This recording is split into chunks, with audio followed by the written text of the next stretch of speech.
All right, it is Monday, 4/27, April 27th, first Monday after the draft. It feels eerily similar to a Monday after a huge sports weekend, which is kind of awesome. Haven't felt that way in a little while.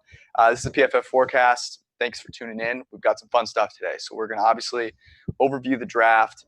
We're going to do like what we would have done differently for the first round picks, what our favorite drafts were, least favorite drafts, and then react to some win totals. Like, should we be buying in right now?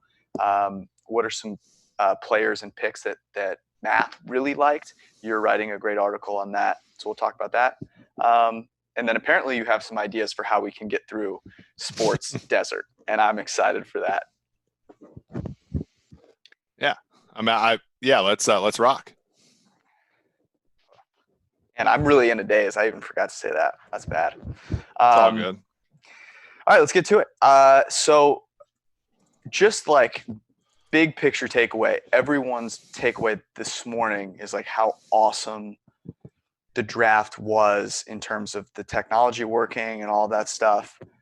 I mean, I agree, obviously. The one thing that I thought maybe we were overreacting to a little bit is there were still, like, as awesome as it was that we pulled it off, there were still a lot of things that were missing from it that I think, people saying, hey, we should actually do this full time. Like, maybe we should pump the brakes a little bit, because there's still some components that in a normal world, I think we want back. Well, don't you think that a lot of it is just our standards just being so low? I mean, people are betting on League of Legends right now. They're betting on Madden Sims. They're watching sort of like, shows on Netflix. Like, we all sort of braced ourselves for the fact that this could have been bad. And then the fact that it wasn't bad, like, we're all happy with it, right?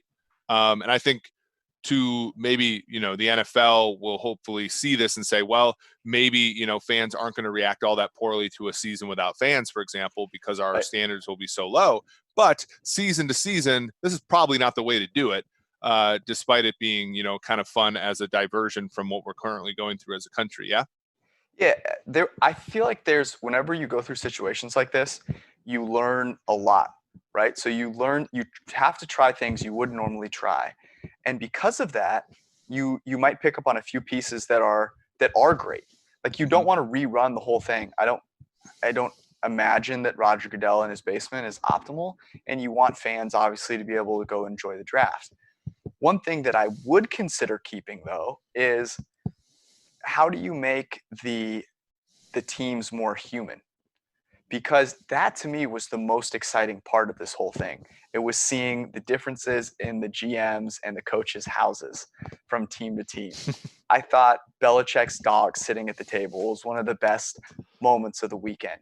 The difference between Cliff Kingsbury's place and like Eric DaCosta's, who looked like he set up in his daughter's like playroom, which was, I thought that was so cool. And oftentimes we get caught up in the machinery of it, and the humanity of it I thought was awesome. For sure. And I think the fact that people, wanted, I think like this, and I said this to you a number of times, with respect to our broadcast versus with respect to ESPN, and like, people, this is going to be a reorientation of a lot of things. And we saw it over the weekend with a lot of people preferred our broadcast to the original broadcast. A lot of people had both of them on at the same time. People, this is a great time to sort of reorient what we think of sports. And, the history of a coach staying at the office 20 hours a day and never seeing his family, maybe that's reevaluated, right? People like us who work on football for a living, maybe we rethink the way that we go about our jobs, right? All that kind of stuff. Or we rethink the way, we allocate our resources with respect to studios, podcasts, writing articles. Like, there was a great, like, re-examination, right? That sometimes these perturbations, yield to us that can really, change the way that we do sport. And I think some of them will be discarded immediately immediately when normalcy takes place again, and some of them will be kept. And I think that's, part of a good evolutionary process. Yeah. Sadly, I don't think that the getting to see coaches' kids and pets and all that stuff will be the part that's kept. But I do believe that there will be a much greater virtual presence. I think there will be a lot more ways for fans to interact virtually. And I think that will be cool. Anything you want to get to before we dive into the draft? No, I mean, obviously, just with PFF.com. I mean, I'm trying to catch up on all the things that people have written on our site over the last few days, as well as, get prepared for next year. But it's such a great experience. And, especially now when this is probably the last live sporting event we'll have in this country for at least a couple months, revel in it a little bit here, because, just cherish what we have currently. Yeah, I legitimately felt similar to how I felt the Monday after the Super Bowl, or usually the Monday after the Super Bowl, where it's like, man, this is the last thing we've got for a while. How great it was, what a spectacle it was, how much work you put into it. And this is even, I think there's an added element to the draft, obviously, which is I'm looking forward. Like my team, everyone's team changed dramatically, and that is a cool thing to look forward to. It felt good. It felt alive to lose the Tristan Wirfs first offensive lineman prop. In a way that just can't be done when you're betting on Madden Sims or League of Legends. Was it similar to how alive I felt when the Clyde Edwards-Helaire first running back off the board prop hit and it was to your Chiefs? Probably not. I felt pretty alive. I was very alive. I was talking to our mutual friend Seren Petro about this, and I had gotten a under 1.5 running backs prop for plus like 300, like way back. And then I came back with an over 1.5 running back prop like later in the process. And like getting like my favorite team drafting a running back in the first round, like the only thing that took the sting off of it was getting that middle. Yeah, that's fair. Okay, so here's what we're going to start off with. I went through and the whole first round, and I said, would I have made this same pick? And if I didn't, how bigly did I disagree? Was I like, what the F is going on here? Like, this is ridiculous. Or was it just like, I would have done something different, but I'm not going to burn down the house for it type of deal. And I thought the stats were somewhat interesting. So of the 32 first round picks, I agreed with 12 of them. I differed on 10, but only like marginally. And I was fervently differing with another 10. Does that feel right?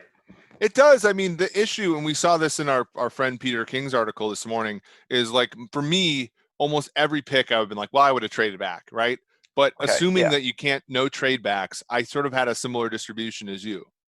How do you want to do this? Do you want to just go through them and say like whether this was one that we felt really strongly about and talk about it? Maybe that's the best so way. like let's assume no trades. What did you so picks 1 through 3? You still would have gone Washington with Tua, right? But other than that, those 3 picks make sense. Yes. Now, so for Washington, I disagreed really strongly. And the reason I disagree really strongly here is it's not the Chase. I love Chase Young. I have a thing where like freak athletes I just love. Like it's so fun to be in awe of the way that they're able to do things. So it's not a Chase Young thing.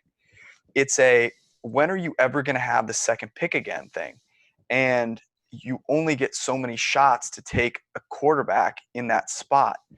So to me, that was a strong disagreement because now you're saddled with Haskins.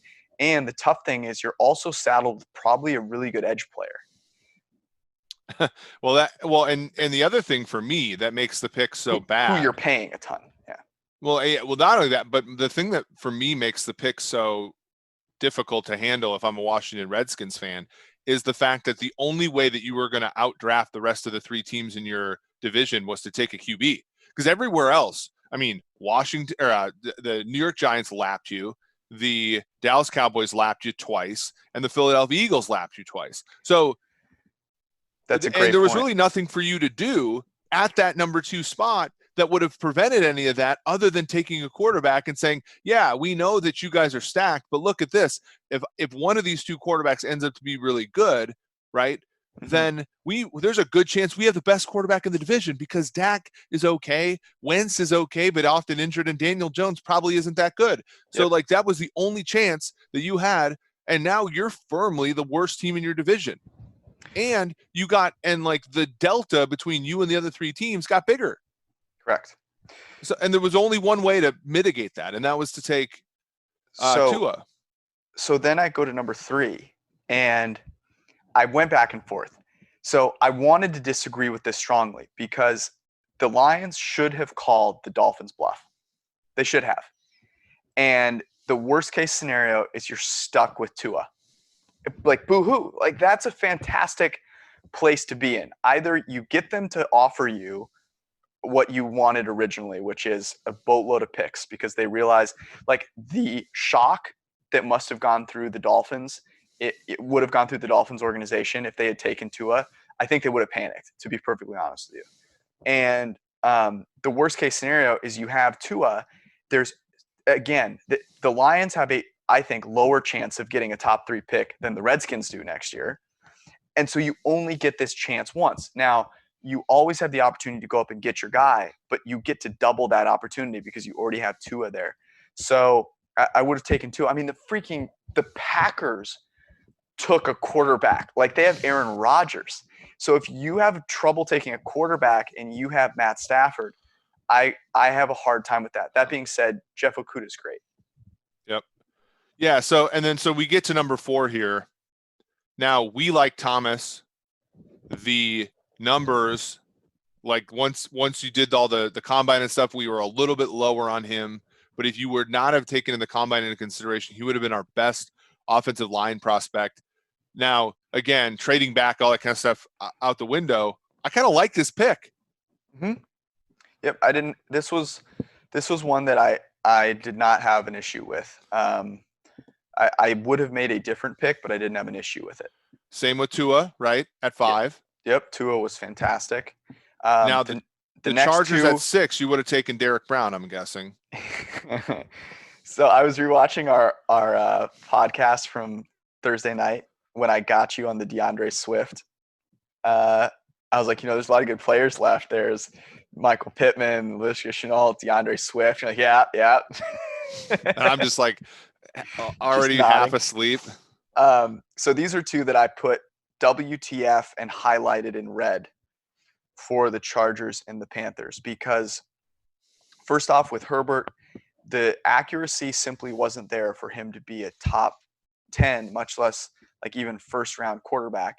Yep. And it fits so poorly with where their organization is at. They're so competitive literally everywhere else.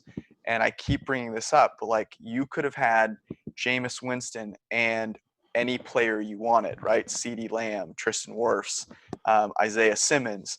All of those combinations are so much more valuable than a guy now who you basically have to will into the starting spot. And if he can't look better than Tyrod Taylor in practice, you've got problems, because all of those guys are there to win.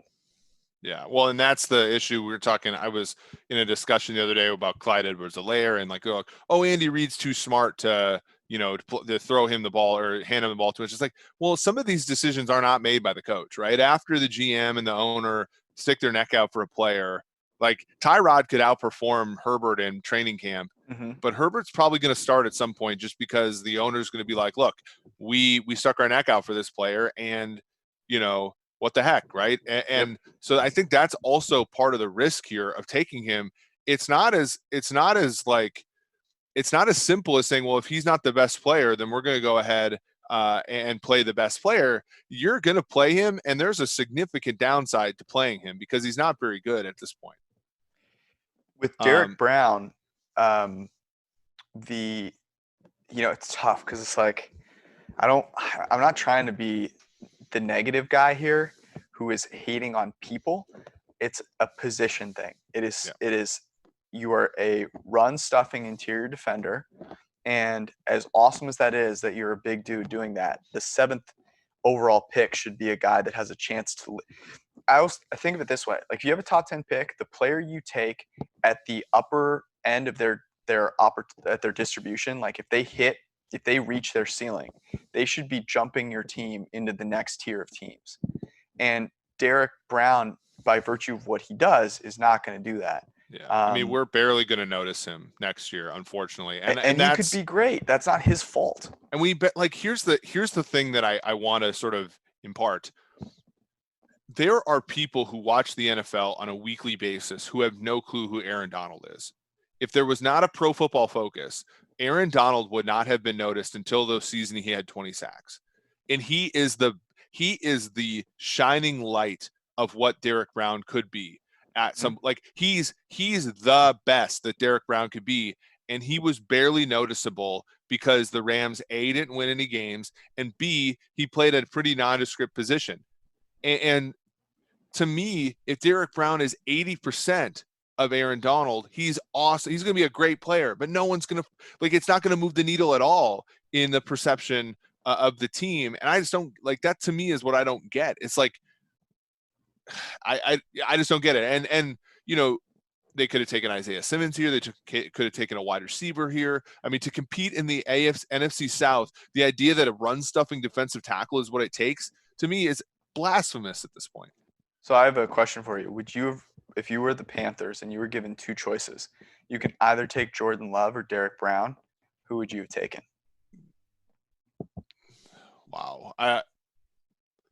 Because I would have taken Jordan Love. Even though I think that Jordan Love stinks, I think that if he comes out ahead, if he breaks out, like, it's a game changer for whoever drafts them, and it includes Green Bay. I mean, I don't think it's going to happen, but if it did, whereas at Derek Brown, like, it's far more likely he'll be good relative to his position, but it's just not going to matter that much. Isaiah Simmons and C.J. Henderson, I was okay with. I would have made the same pick. Henderson may be a little overdrafted given the rest of the cornerback market, but it was clear that trading back was not necessarily an option for a lot of teams. So I'm fine with it. We talked about this on the show. The Jaguars did the exact opposite thing than the Panthers did, which was, in a couple years, if all their draft picks hit, they're going to be great. Whereas if in the Panthers, if all their draft picks hit, they're going to have a higher floor, and I think I prefer, obviously, the way Jacksonville approached it. Yep. Where did you fall on the Browns with Jedrick Wills? I thought Wirfs is a better player. There are a lot of tackles I think there are a lot of tackles I would have taken over Wills, including Wirfs. So even Becton, for me, meshes with what they do better, as far as like a zone blocking, the run game type of thing. But they went with Wills. And the interesting thing is that he's going to probably have to play left tackle in the NFL. And he never did that in college. I disagreed with both of these. I was actually stronger in disagreement on Becton. And the reason is that both these teams can't afford a disaster at tackle. Yep.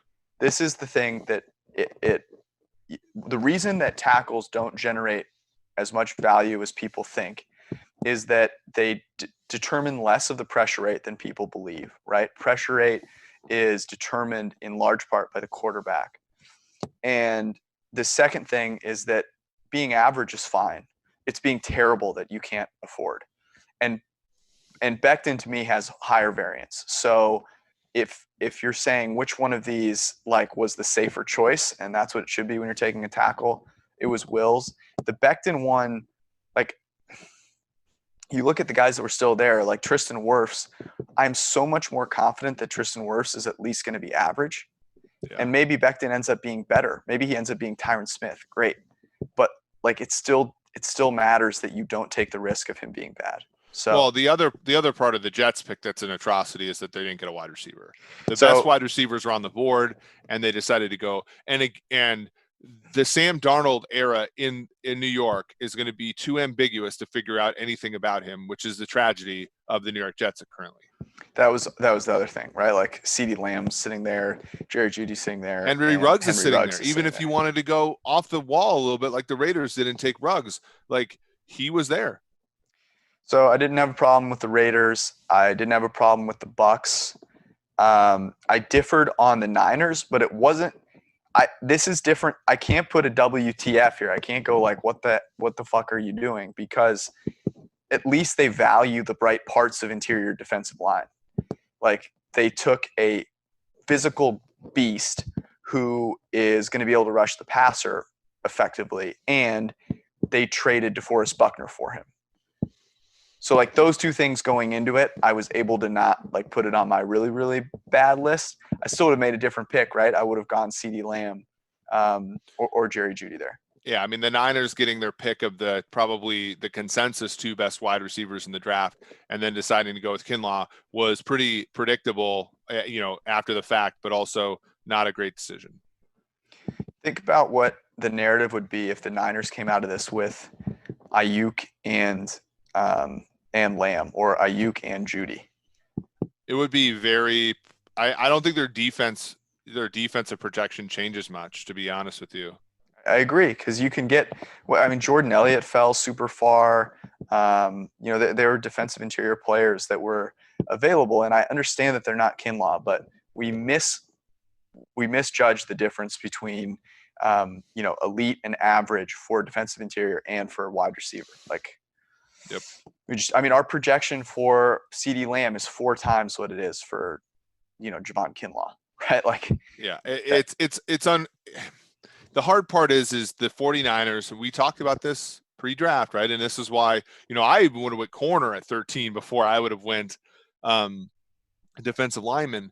They saw this draft as a maintenance draft, when, in my opinion, when you have a quarterback like Jimmy G and you're a defense first team, every single offseason needs to be a moving forward offseason, because you do not know when your quarterback is going to take a step back, right? And you like Jimmy G as much as anybody, but you will admit that he is not a top 5 guy. He is in that group of quarterbacks that every once in a while you get 2018 Kirk Cousins, and every once in a while you get 2019 Kirk Cousins, right? And your team has to be anti-fragile to the whims of an average quarterback, right? And they did this draft as a maintenance approach, as opposed to a let's hit the ball out of the park type of thing. That you lost the Super Bowl to a team who's the reason they won was because they were offensively more capable than you. And to me, that should have been a eye-opening experience. All right. Jeudy, Broncos, obviously agreed with. Now, I wanted to talk to you about the Falcons, because there is a belief that teams tried to trade up with the Falcons.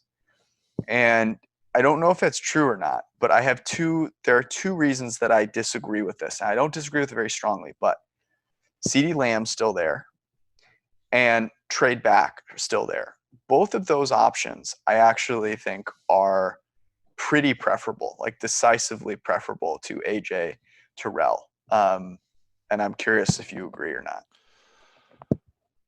Yeah, for sure. I mean, at that particular position, the other thing about AJ Terrell is we don't even know if he was the 16th best player on any consensus board.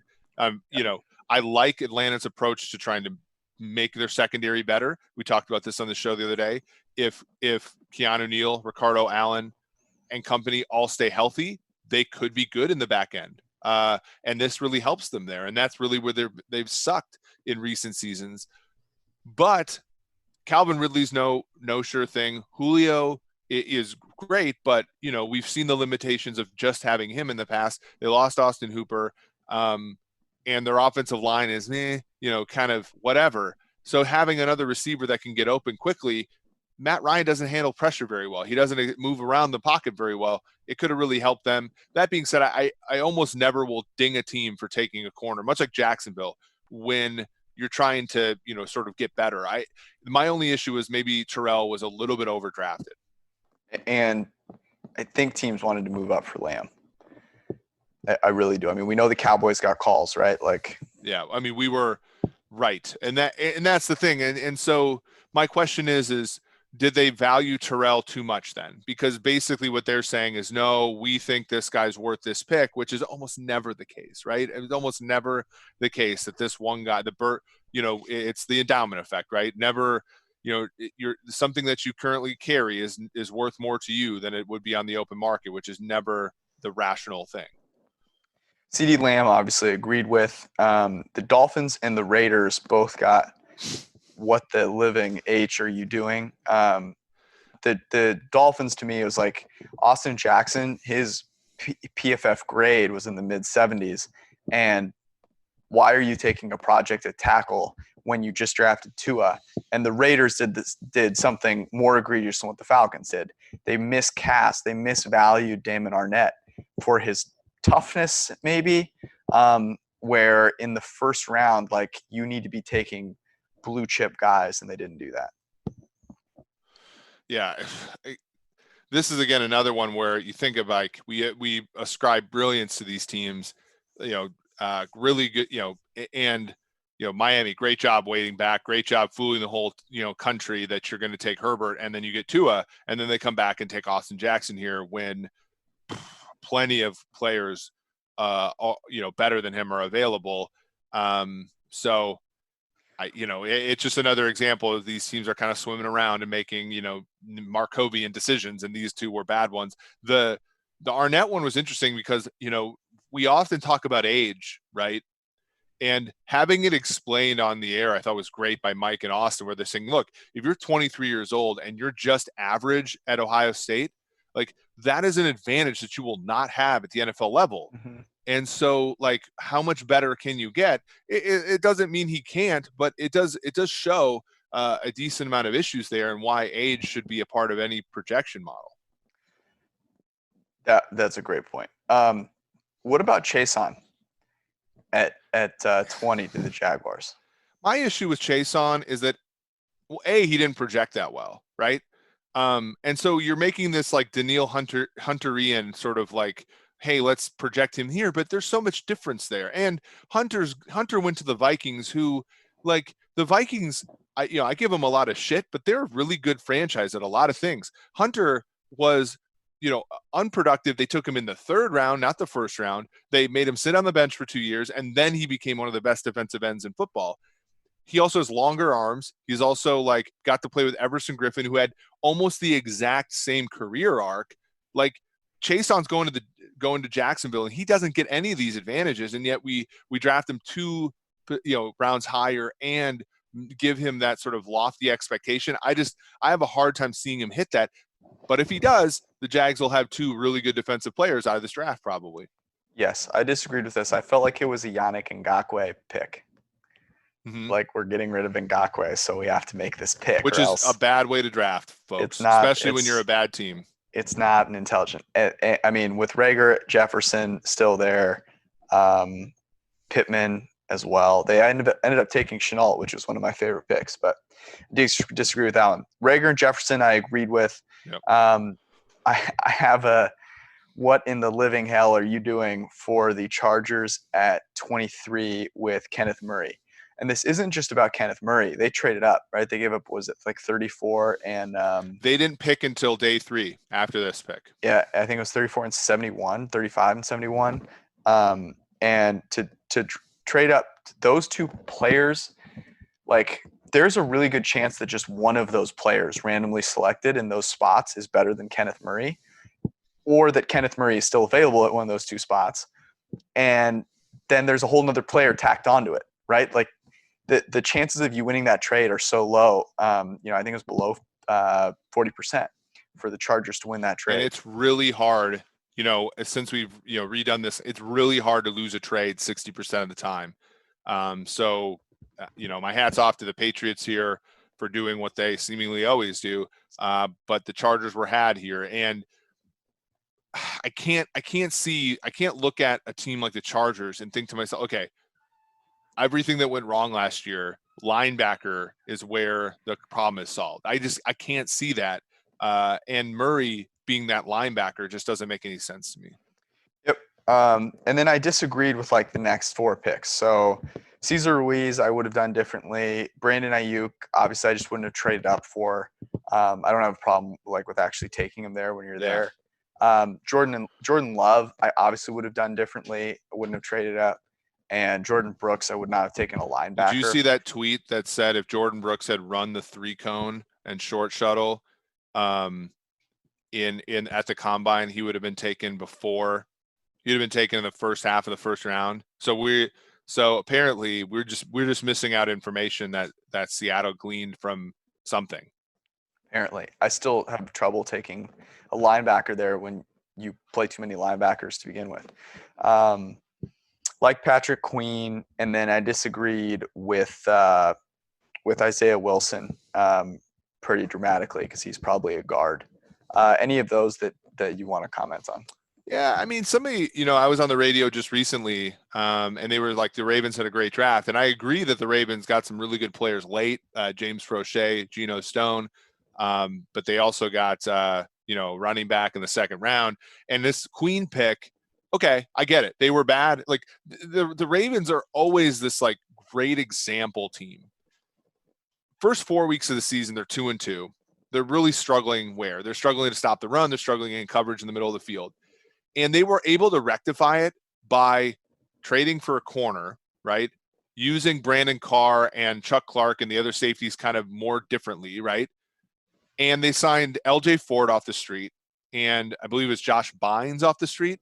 Like, they solved that problem, not needing a first-round pick to do it, right? And, like, so I understand that if you're a team like the Ravens, you don't want to have to fly by the seat of your pants for all of these solutions. But and so you buy some certainty here with Queen, but I just don't get it. I think in a draft that included receivers that could have really helped them, and that was their one weakness, I think, a season ago. I just think they erred a little bit here. They get a great player; he's probably gonna be fine. But I just didn't like the pick that much.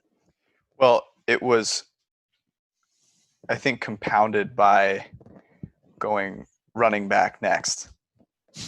Yes. That's the bigger issue. Yeah. And then the one that the last one that I like really strongly disagreed with was Clyde Edwards-Helaire.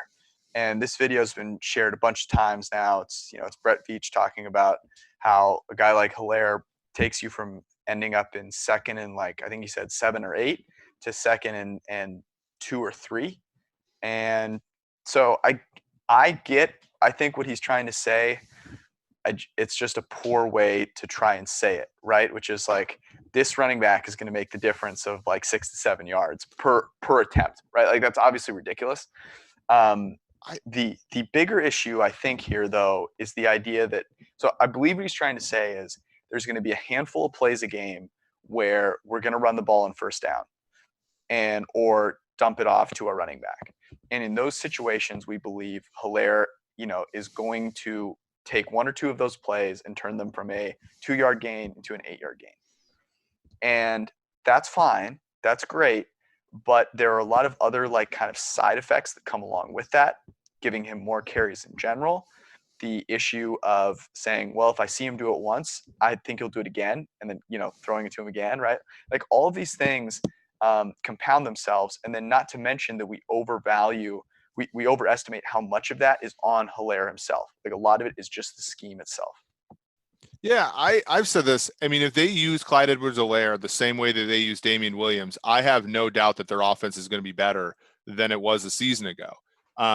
Because, and here's the thing, Damian Williams had like 2 80-plus yard rushing touchdowns. He was amazing in the Super Bowl. So I do think people are underestimating the amount of times an average NFL running back can do great things, right? Like, let's throw that out there. But the problem is, and maybe Andy Reid is immune to this, but I don't think so. I think every coach is, he wants to use their new toys and stuff like that. Maybe they don't. I mean, they never did that with Sammy Watkins, who they spent a lot of money on.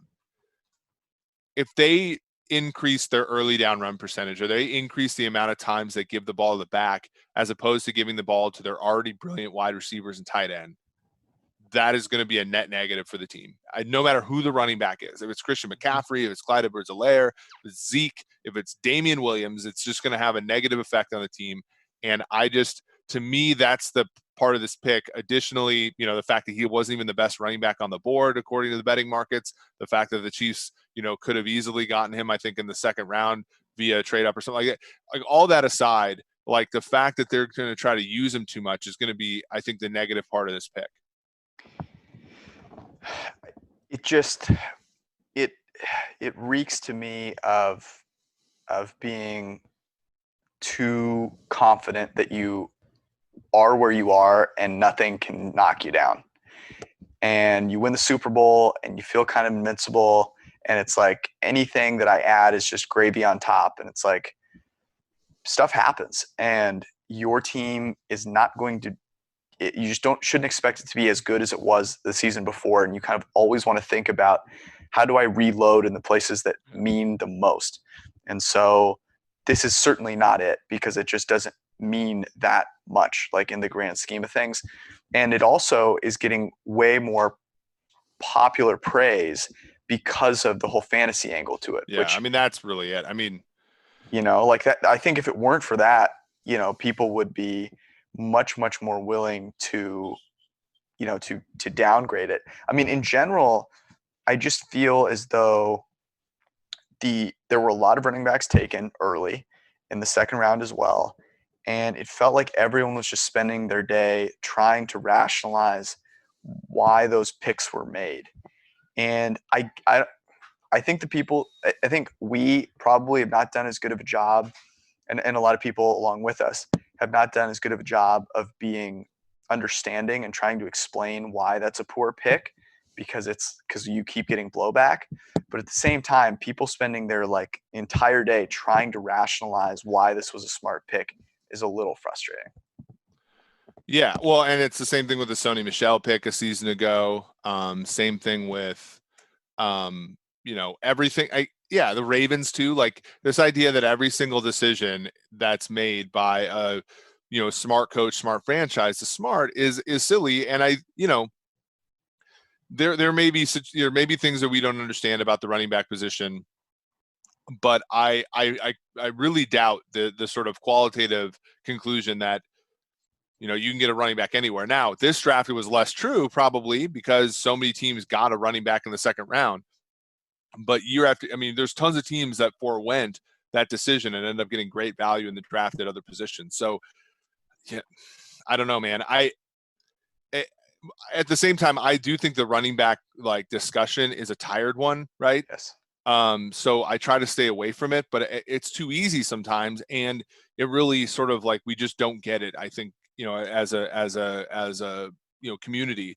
So it is an important one to rehash, but it's just frustrating here because we're going to see Chiefs offense probably perform pretty well this year, and people are going to overfit that to the idea that Clyde Edwards-Helaire is was the right draft pick for them to make at the time.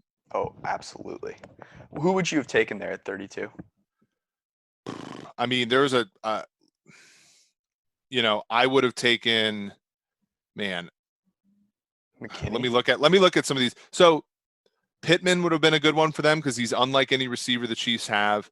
McKinney and Duggar also, good spots for them.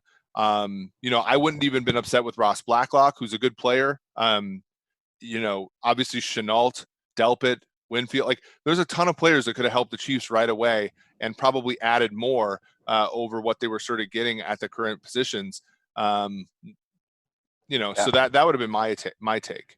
I want to get to our favorite teams drafts, but one last thing that I wanted to bring up, and in our conversations, our discussions that we had, rehashing the draft with Mike and Steve and Austin, which I think were really good, and you guys should check them out if you're sitting there looking for interesting draft discussion, was, okay, teams don't have a lot of these guys that we have on our board, on their board, for various reasons. And that to me is another example of overfitting. You are so keen on your ability to pick out guys that either make the cut or don't make the cut that you trim everything down way too much. And so you get in a situation where you go, we only have one guy that we take right here. So we're either going to trade up, and I think this is what happened to the Niners. Ayuk's the only guy we take right here. So we're going to trade up to make sure we get him. And given that you're in that situation, I understand it. If you only have one player that you see as being worthy of taking there, then sure, right? Because then your model's total, your value proposition is very different. But that isn't the case, right? We know, like, for a fact that there isn't just one player that's going to be good in that position. There are many options. And so I think if I'm building a team and I'm thinking about the draft process, one of the things that I would really carefully look at is, how do we make sure that we never get in a situation where our hand is forced, where we have to take this player way too early because we don't have anyone else, or we're forced to trade up and hemorrhage assets because that's the only guy we would have taken, or we're forced to trade back and we end up actually not making a good deal. That would be another option. But to me, that's a huge inefficiency. If you have enough options that you are comfortable with and you've studied on, then you can make these decisions that end up being positive expected value instead of feeling trapped.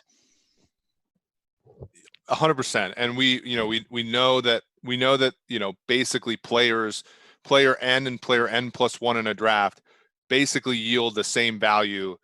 And yet we act as though the coveted player N is so much more, that I need that guy. And I know that scheme and everything is important. And I've documented that pretty well on the website and stuff. Scheme is important. But the thing about scheme is that it changes. And for some of these teams, like, you're making 3-year draft selections relative to a scheme that might only be there for 1 year. And that's even when the coach is staying there. Like, I don't think the 49ers are going to run the same stuff 3 years from now that they're running now, right? So how, are we overvalue? I think the answer is clearly yes, right? I think the answer is clearly yes, that we overvalue scheme fit. If you're making a pick because it fits your scheme, that is not a reason to take the guy in the first round. It has to happen for every player you take. And if you're taking a player in the first round, they should probably transcend scheme to a certain degree. Like, this player's great, and that means he'll be great in my scheme too, right? Like CeeDee Lamb, I'm sure would be perfectly fine in the Niners scheme. Like, I think he'd be great, to be perfectly honest with you. Yep. Okay, let's do top 5 and bottom 5 drafts. You want to do bottom 5 or top 5 first? Let's do top 5. Let's be positive. Let's be positive. It feels good to be positive. Although I can't be fake positive. I know that that's like a thing to do right now because life kind of sucks for a lot of people. And so it's like everything, we got to put a positive spin on it. There's a place for realism in the world. I should just say that. There's value in it for sure. I'm not saying I do the greatest job of putting it out there in the most measured way all the time, but like, it is important to be realistic and try to do that. Okay, your top 5. Go in order from 5 to 1. Okay, and this is going to go up on this. So we have an article coming out called the mathematical darlings of the draft, and this is going to come straight from there for me. My favorite draft was the Arizona Cardinals. That's number 1. That's number 1 for me. Oh, okay. I thought we were going to go the other order. So 5 to 1. So your most. So we know you already told me what your best one is. That's interesting because that's not my top 1. I just think the draft, using the draft capital on a veteran in Hopkins was amazing. Mm-hmm. Simmons is a player I think that should have gone in the top 4 of the draft. Josh Jones is a terrific get. So they're a team that I think I think they got the most better, out of this week. Okay, so I love that criteria because I chose one that was slightly different, and this will make this conversation good. I looked at it from, what did you do? How well did you draft above what, like, someone walking into the situation and just being shown like the top list of players would do? And the Cardinals, yes, they did the right thing in all of those situations, but they also had like Bill O'Brien hand them DeAndre Hopkins. Great. Like, anyone would take that deal, right? Like, they got rid of David Johnson. Isaiah Simmons is sitting there at 8. I think anyone would have made that pick. Josh Jones has slipped like 2 rounds too far. Anyone would have made that pick. So they're on my list. My in 5 for me are the Jags. And I really went back and forth on this. And the reason that I put the Jags there is not because I loved all of their picks, but I thought that they made choices that fit what they need to be doing. So they had the 9th pick in this draft. They need to not have the 9th pick in next year's draft. They need to have picks 1, 2, or 3. Or picks 20 through 32. Absolutely. And here's a pick that I really liked from them in that regard, which is Jake Luton of Oregon State. Mm-hmm. I think they have 2 quarterbacks that at worst will be 2 really good backup quarterbacks in the NFL, and at best could be, competing for a starting job. Like, I think Luton is a good projection relative to Gardner Minshew. So they had a good philosophy in this draft, in my opinion. Yep. And I thought that was one of the reasons they got there. So Laviska Shenault was a big one for me. But to me, they made some choices that at least seemed to have a rhyme or reason. I was going to put the Bengals in here, but the Bengals just got handed to them. So that's great. They're awesome. Okay. My second favorite draft was the Philadelphia Eagles. Okay. You're still going in reverse order, but I understand. Well, I already went 1. That's true. That's true. So I'm just going to go. I'm going to go with it. You're going to go up. Okay, cool. I like that. There's not really an explanation, right? Davion Taylor's a great pick. Jalen Hurts is a great pick. Jalen Reagor's a great pick. And then lastly, Jack Driscoll is an awesome pick where they got him. So to me, that's a great draft. I don't know how much better they get because they're already pretty good, but they did a really good job. Okay, very nice. I'm glad you had them high. My 4th most impressive was the Cardinals. We already talked about them. I'm excited. And I also thought that the rest of their division had average to below average drafts. So that is a big thing too, right? I think the Eagles, the Cowboys also had a really good draft. The Giants also had a really good draft. So if you're looking at positive returns this year, I think the Cardinals might be the one that sticks out the most because of what everyone else did. Okay, 3rd for you. The Dallas Cowboys. I have the Denver Broncos. The Cowboys and the Eagles are both in my top 2, though. Yeah. There's not a whole Diggs and Lamb win for me. The everybody else is just icing on the cake, frankly. But they got better. They enhanced a strength. They fortified a weakness. They're the favorite in the NFC East right now, and they should be. The so I totally agree with the Cowboys. I thought what was interesting about the Cowboys is they were sitting there and it fell to them, and they still, to their credit, took the players that they should have taken, which a lot of teams did not do that. But the reason, so then the Broncos, I went back and forth between the Broncos and the Cowboys.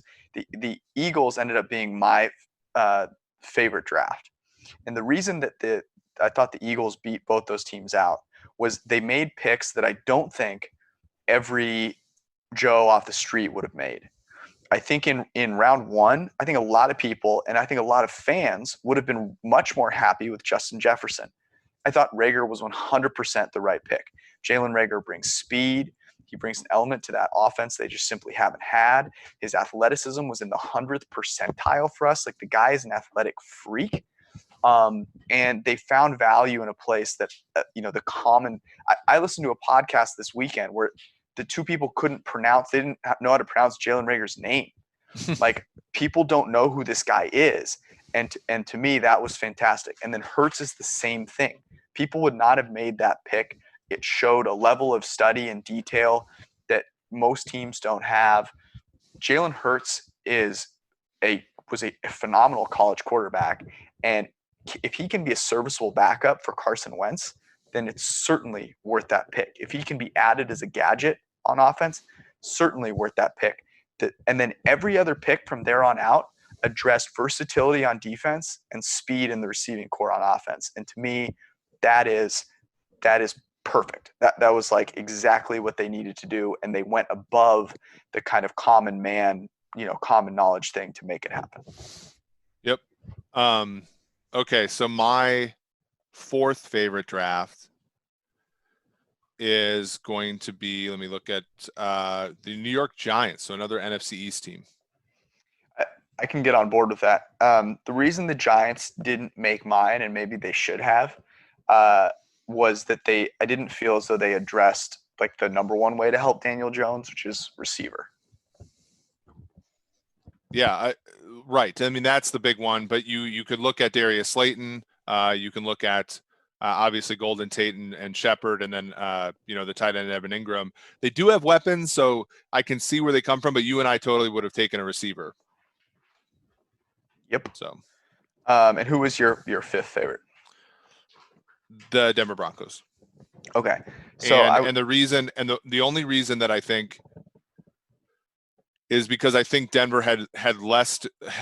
Denver improved less because they didn't have as far to go as the Giants. Interesting. I really liked the Broncos. The Broncos were one of the few teams that doubled down in rounds 1 and 2 on receiver. Like, I can't believe more. Like, that wasn't a more popular thing. And to me, that took stones, but it was certainly the right decision because, and I've said this a ton of times, but like, you don't have to fill out a roster in the draft. You want to take advantage of the strong position groups in the draft because that's when you can pick multiple of those players. So like if next year the receiving class, say, is terrible for some reason, and I don't think it will be, but say it is, then you're not going to take a receiver, like if they're really bad, right? But in a place where they're really good, you want to double down there. They did that. I thought that was fantastic. And the rest of their draft, they continued to address things, right? They took a fast tight end in Albert O. That was great. They took a lineman in Cushenberry. All those things addressed it, making sure that Drew Lock has an environment to do well in. And so I love that. And that's why. So for me, I went from 5 to 1. I went Jags, Cardinals, Broncos, Cowboys, Eagles. Right. And I went Denver, New York, Dallas, Philadelphia, and then Arizona, who is Arizona's a team I'm going to watch very intensely this year. Don't you think? Yep, isn't it going to be fun? Like there's teams that the Browns were this way a couple of years ago. I'm pretty excited, for the Arizona Cardinals this year. I'm excited. A lot of teams got way more fun. Like the Cowboys, the Eagles, the Cardinals, the Broncos, all those teams got way more fun. I'll say this about the Cowboys too. They now become like, I can't think of a harder, besides the Chiefs, like a harder team to try and defend like in the passing game. All three of those guys, Cooper, one of the best parts of this move is that Cooper is one of the most lethal slot guys in the NFL, but he's used outside a tremendous amount. But in the slot, I want to say his pass rating on target is like 148 or something like that. Like it's unreal. Ridiculous. So that adds so much multiplicity to that. All right, bottom 5. Let's go from least worst to worst. So fifth worst. Yep. Okay. Let me find my list here again. All right, I'll go first. Yeah, you go ahead. I have the Carolina Panthers. All defense. With the 7th pick, they took, as we talked about, Derek Brown. It's not, I think actually Derek Brown's probably one of the cooler dudes in this draft, but it's just a miscalculation of value. And then they just continued to take defensive players when they've invested enough on the offense to like try and keep investing on the offense. And to me, the problem with this draft was it raises their floor, but doesn't raise their ceiling a whole lot. And so it leaves them in limbo far more often than I think they want to be. As a Teddy Bridgewater fan, like I'm in with Teddy Bridgewater. I feel bad for the guy because I don't know what the end game, like I don't know what the end game is here for him. They did nothing to help him out. Yeah. And I mean, Yetur Gross-Matos, Jeremy Chin, Troy Pride Jr., Kenny Robinson. Like I like a lot of these. Like I really like Kenny Robinson. I think that's a steal. I like Troy Pride Jr. As Mike alluded to, that probably means they're changing their defensive philosophy, but it's incongruent with what they've done, which is sign Teddy Bridgewater and then sign Christian McCaffrey to this big deal.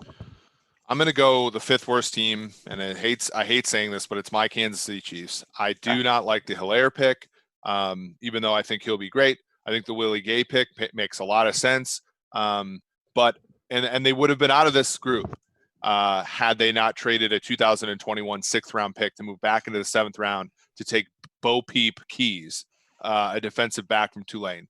I just don't get it. And here's the thing: they'll still be good, right? Chris Jones hangs around. I think that's another negative about this draft. But they'll find a way to be good this season. But long term, I just don't think the Chiefs accomplished what they should have accomplished this week. Yep. There were a couple teams that I wanted to put in here, like the Bears and the Texans, but they just got incompletes. Like I only want to look at teams that like had enough draft picks for me to even talk about. Yeah. The Chiefs were number 4 for me because of the Hilaire thing, but Willie Gay Jr. and Luke Niang, I thought fit perfectly with what they needed to be doing, which is addressing areas of value and trying to keep themselves bulletproof going forward. If they had changed pick number 1 to corner or receiver, like someone that really helps Pat Mahomes stay on the top of his game, that would have been maybe a top 5 draft for me. Willie Gay Jr. is perfect, can cover at the linebacker position, and then Yang, they have a great offensive line coach. That was a great pick by them, but you can't burn a first round pick. Yeah, I mean that's the thing. So, okay, where did you go at?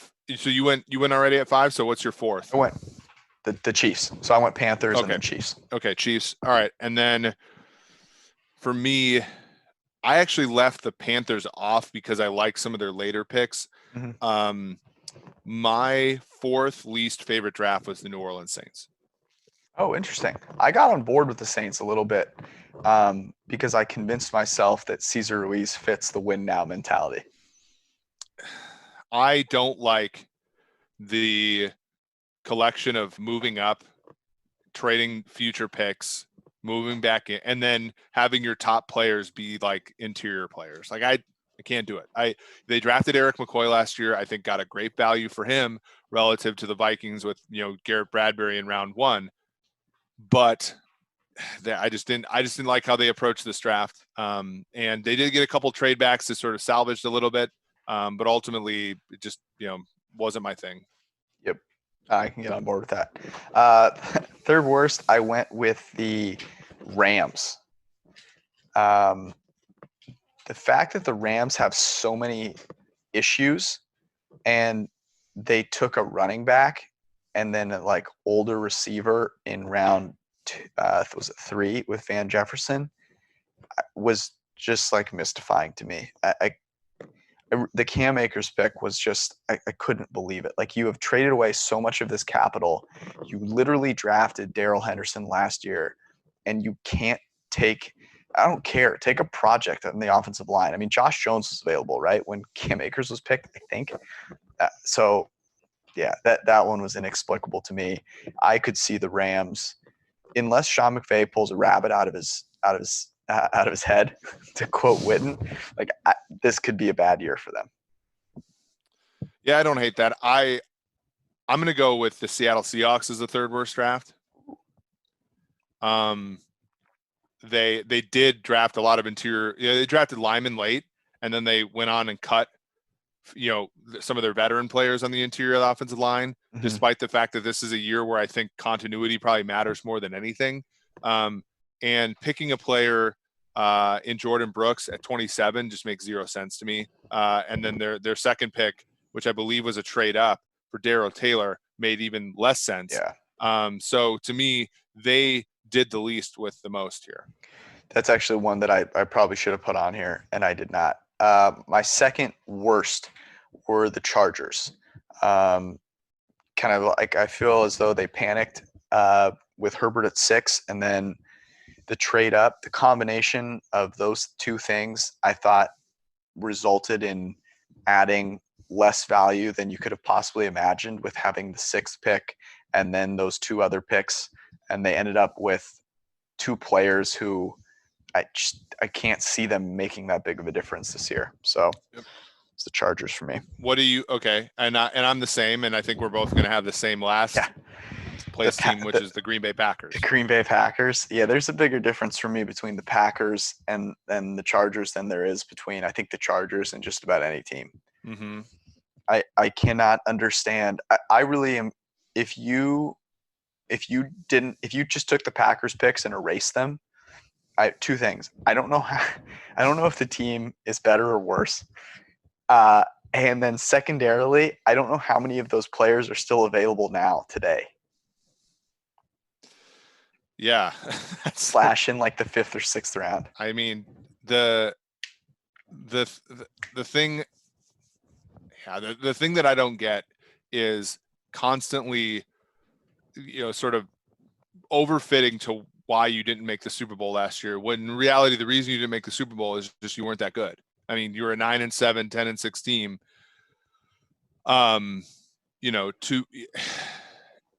And you somehow lucked into 13-3, got a bye, all this kind of fun stuff. And what you saw is, okay, we didn't get the 1 seed because we got blown out in San Francisco in the middle part of the season. We didn't make the Super Bowl because we got blown out in San Francisco. We must be the Niners, when in reality you can't. I don't think you can be the Niners. Your play caller is not good enough. Let's be real. He has not made an offense better at the NFL level, no matter where he's gone. Your quarterback is not the type, like, if you try, what's the example? Like, it's like, taking $100 and going to In-N-Out, right? Yep. Making Aaron Rodgers play like Jimmy G, no offense to Jimmy G, but it's wasting talent. And then you just simply don't have the talent that San Francisco has on the outside to actually make it worthwhile. Juszczyk and Kittle, without the receivers that San Francisco has, without the scheme and the play caller they have, aren't really much. And so you can't build from the inside out if you're Green Bay. It just doesn't make any sense. Yeah, it seems very clear that they're trying to copy a team that they're not really equipped to copy. I mean, so A.J. Dillon, Josiah DeGuara, Kamal Martin. What I thought was really funny is apparently A.J. Dillon, Jordan Love, and Kamal Martin have been training together in Santa Ana. So there are these pictures of them like hanging out, and it honestly looks like freshman, sophomore year high school, when you like meet some new friends and you guys take like kind of awkward pictures, sort of like on the street, like kind of at night. And it's like, yeah, we've been hanging out. It's pretty cool. Some like ass out hugs. Yeah, that's really what it reminded me of. And I mean, I can't imagine they're going to be showing that picture when they win a Super Bowl in 5 years. Yeah, but it just seemed to me, I literally could not wrap my head around what they were doing. And man, what do you think the timeline on LaFleur is? Well, he's gonna get, he's gonna get the same. Like, I mean, it's what's the timeline on Matt Nagy, right? +1, don't you think? Yes, but the Bears are in a position to improve next year. And I have a hard time seeing the Packers improving, and I could see the Packers getting way worse. Like, so Rodgers can take this one of two ways. He can say, I'm going to show you. He shows up and dominates. Or he goes, you know what? You guys are screwed. Like, enjoy Jordan Love. And because he can do that, right? He can torpedo that entire team. And then you've got Jordan Love and this like monolithic offense out there. And, like, what would it take? I'm really curious. What would it take right now if someone called up the Packers and said, we want to trade for Rodgers? Well, the dead money is such a travesty, right? That's the huge part. That's like that's the secondary part about why this draft is so bad. But I would say after next season, depending upon how Rodgers plays, it's going to be like a first-round pick at least, right? Yeah. I mean, Rodgers is no spring chicken, though. Like, he's like 37, 36 or whatever. So it's not – I mean, this is not easy for anybody. But I think that Rodgers probably had more value basically to the Packers than any other team, right? Absolutely. I 100% agree. Yeah, it's mystifying. I would feel like it's been beaten into the ground, how bad their draft has been. I can't remember a more universally hated draft than this Packers draft. Like, there are like 3 people defending it on Twitter. That's right. it. They're all eating cheese curds in Manitowoc.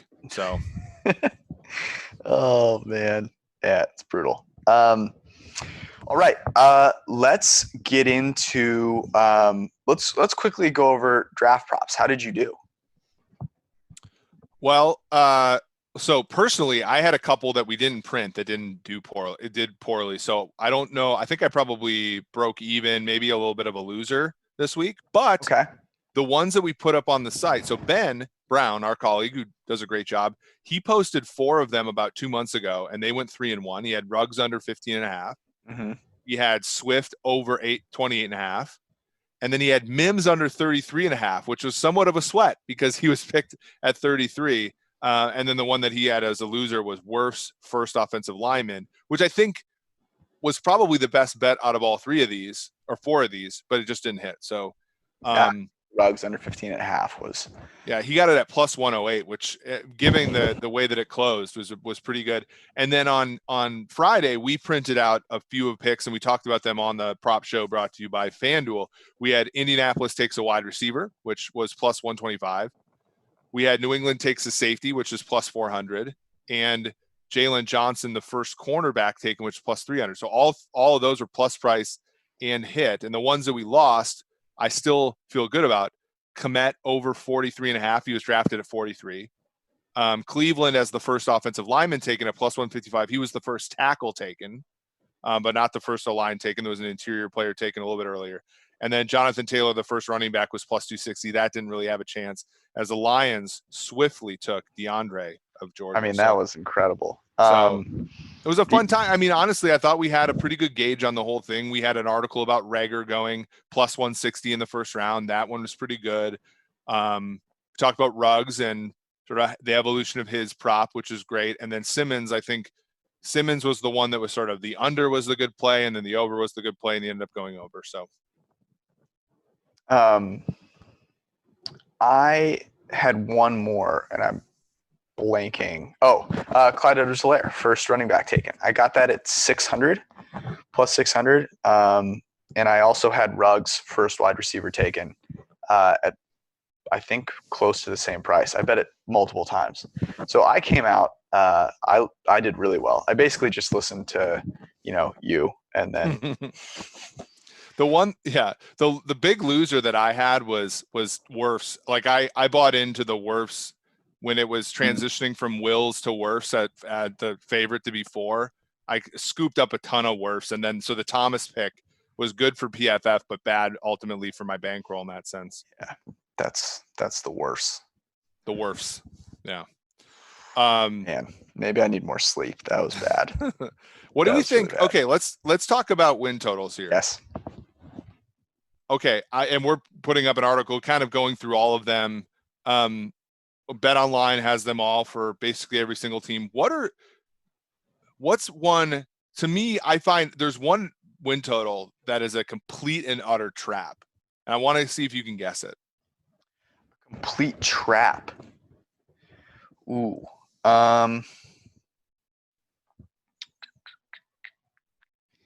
Man. So I have 2 in mind. One, and I'll preface this by saying, I think the big thing to remember with win totals and the draft is that it's very rare that you're going to find players that are going to make a huge difference this year. And I think that's even more so the case this season, right? Mm-hmm. So with that being said, I'm going to look to a team that had a quote good draft, but that probably still wasn't that good and probably still won't be that good. And so the 2 that I would think about are the Niners at 10.5 and the Vikings at are they 9? Yep, and 9 is over plus 100, which I think is another is a trappy part of that, right? Yep. So I was right. Well, so the one that I think, so yes, the Vikings were second on my list of traps. Here's to me is the biggest trap, and I know I'm talking out of both sides of my mouth here, but Arizona over 7.5 is the biggest trap of all of them. Yes. Because it's funny. That's the first one on our list, and I looked at it and I go there's no way it's a trap because there's no way anyone is making that big jump for them. But here's the thing. You look at the Rams, people think are going to stink. True. The Seahawks, people are always down on Seahawks.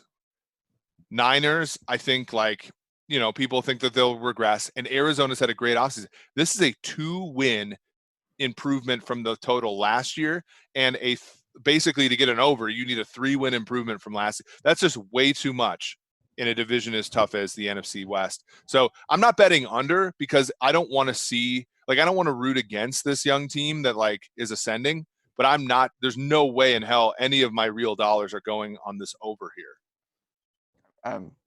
That is not even a trap for me because I'm not even remotely close to betting on them going 8-8 or better. Yeah. Okay, let me ask you this: Is there anyone that you think a team changed so much because of the draft that you are now thinking about their win total differently? That's a great question. The only one that I can think of, and this again, I've always talked about Denver being this team, but there's a decent chance that the New York Giants are the 2017 Jags, 2018 Bears, 2019 Broncos, not because their defense is good, but because you have the new coach, you have protection around a young quarterback, you have talent around him, and it's 6.5 minus 105 to the over. Yep. So to me, that's a thing that if you don't buy the hype on Philly and Dallas at all, it might be worth a sprinkle on the Giants over. If it hadn't been for Philly and Dallas, in my opinion, having two of the drafts that actually matter for this year, I'd be right there. But I just have such a hard time seeing them come out of those 4 games against those teams with much of a chance. There's also the Daniel Jones. The majority of people are overvaluing Daniel Jones. Like, there are things that did not come out in the results that are not good process-wise. For me, there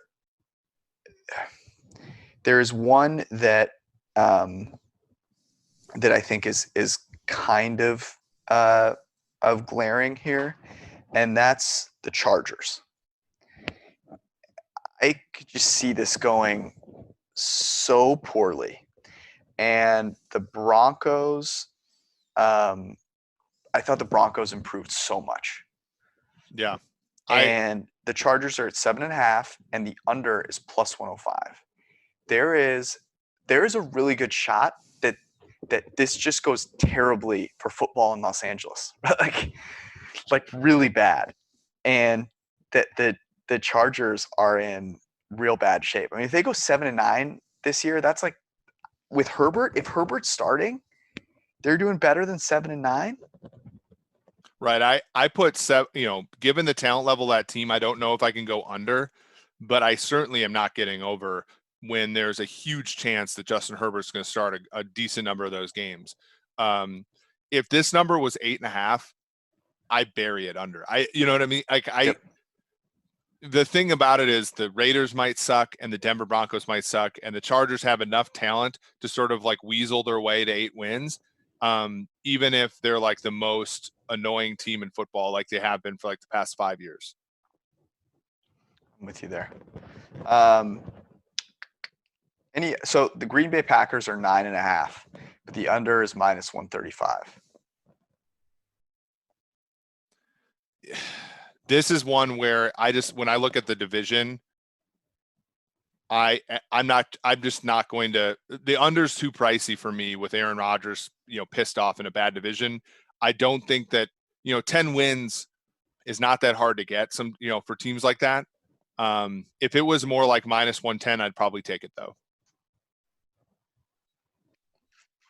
Yeah, 9 is high. Is all I'll say.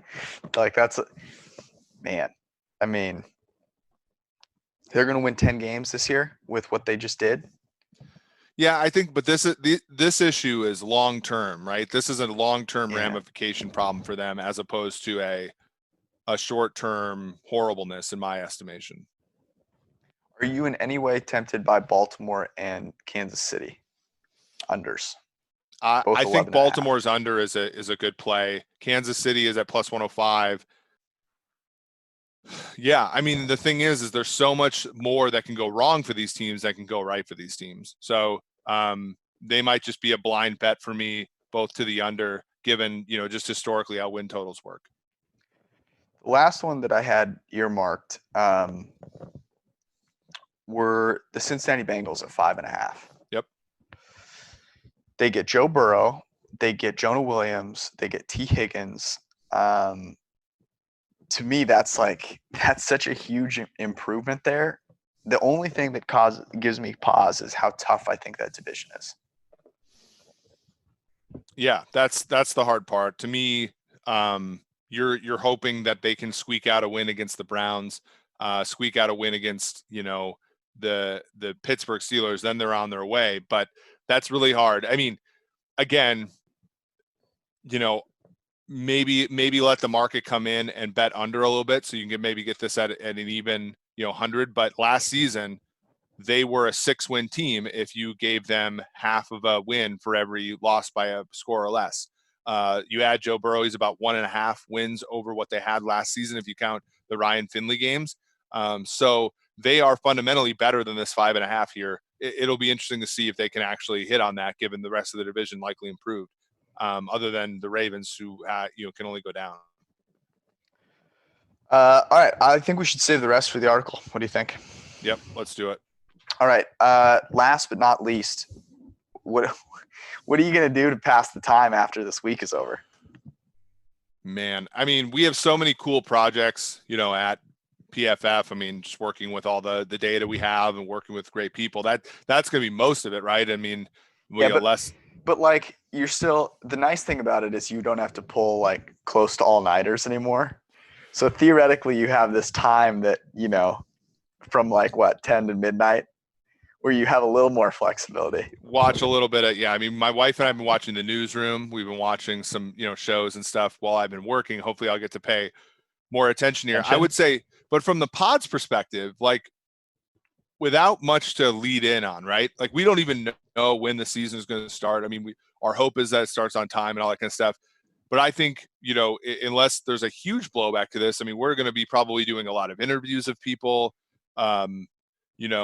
talking, sort of a retroactive look to every team. I mean, this is probably where we want some listener feedback as to what we should do on the podcast for the next, carry the 2-3 months. Yes. I think we should do some fun stuff as well.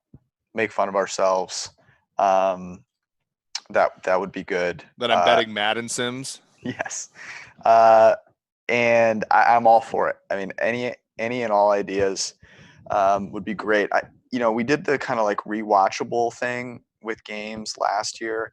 The tough thing about football is I don't feel as though it's as easily rewatchable as some other sports, which is kind of tough. Yep. But there's definitely some things we can do that will be fun. Guests is an obvious one. I think we should try and have a guest, every week if possible.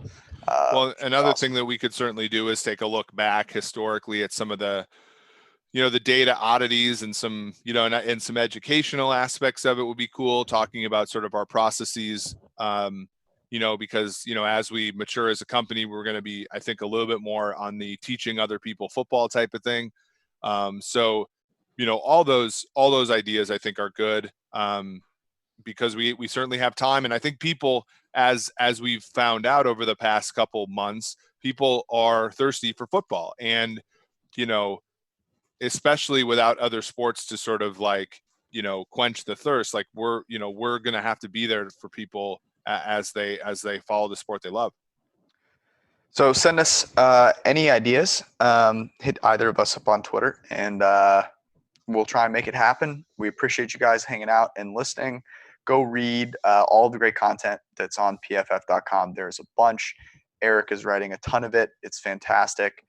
Everyone is doing just a tremendous job, though. So go check it out. Enjoy. Send us your feedback. Have a great post-draft week. We'll be back on Thursday. And we will have a guest on Thursday, but I'm going to keep it a secret. You'll want to tune in. It'll be a lot of fun. So have a great Monday. We'll see you guys later.